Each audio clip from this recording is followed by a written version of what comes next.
Hey guys, well, we are back up in one of the rednecks. We're overlooking one of the Nixa Hardware food plots, and we've actually had quite a few does move through here out the entire year, and it is getting to be that time for me to start flinging some arrows at some of these antlerless deer. So that is what we're going to be after tonight.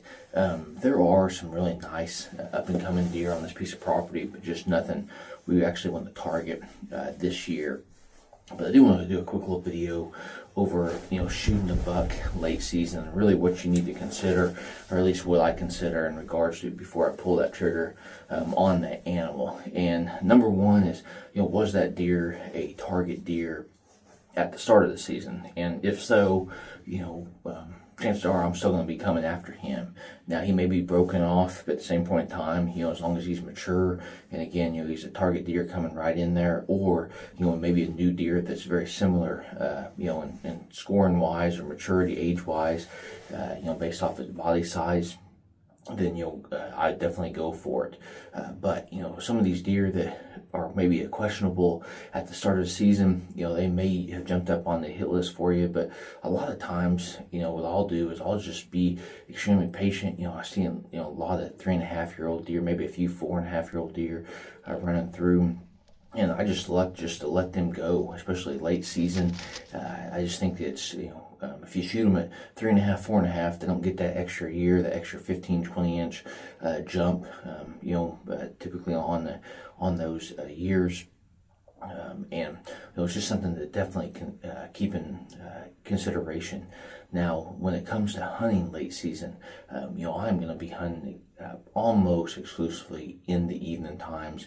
Typically try to get in the blind about 1 p.m., if not sooner, especially if I'm hunting over a food source like this Nixa Hardware, where those deer just continuously just piling in here, throughout the fall into the winter months. This is about a 3-acre food plot, and as I was coming through, I actually ended up bumping a few deer, ran back up in. None of them blew or anything, so we're trying to keep these deer. I don't want to educate them as any more than what I have to, but on occasion you will find yourself in a situation like that. So just hunting. There's actually some deer moving through right now. Looks like a nice little 2.5-year-old buck, but we'll see what happens here this evening. But coming back into the hunting aspect of it, I'm exclusively just going to be hunting in the evening times. And if you were buck hunting, I would highly recommend running cellular cameras.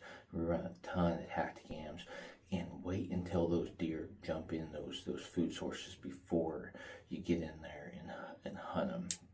That's the last thing you want to do is start educating a whole bunch of deer, while there may or may not be a particular buck in there. Now, again, if you're looking for just meat, like what I'm looking for right now, then jump right in there, play that wind thermals, and best of luck, on your hunts. So I think we're going to be in the cards here this evening, so we'll get quiet, take you guys along for hopefully a successful hunt.